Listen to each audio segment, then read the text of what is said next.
Et si l'avenir du nucléaire résidait dans des centrales plus petites? États-Unis, Chine, Royaume-Uni, Russie et même la France, de nombreux pays se sont déjà lancés dans la course. Des mini-centrales nucléaires plus accessibles et moins coûteuses, qui pourraient à terme réduire drastiquement la production d'énergie fossile sur la planète. Avec les petits réacteurs nucléaires, on va pouvoir soit décarboner dans des nouvelles régions du monde, soit aussi décarboner de nouveaux secteurs. Donc parce que ça fait de l'électricité, donc par exemple ça peut faire de l'électricité au nord de la Sibérie ou dans des sites isolés des îles ou au nord du Canada. Réduire la place des centrales à charbon d'aujourd'hui au profit des mini-centrales nucléaires de demain. Mais qui dit mini-centrale dit de fait moins d'énergie produite.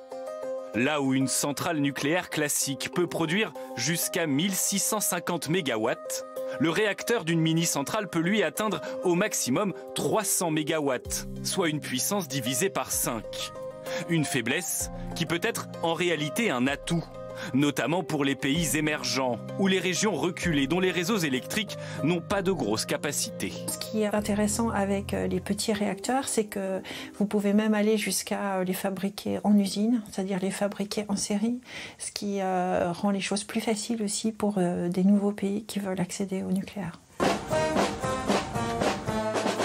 Des centrales de plus en plus petites, capables même, comme ici en Russie, de tenir sur un navire.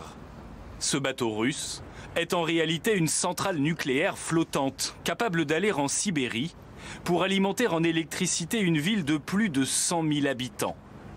Qualifiée de Tchernobyl-sur-mer par ses détracteurs, les autorités russes affirment que le navire pourrait résister à un tsunami. Des mini-centrales sur terre, en mer et pourquoi pas jusque dans l'espace.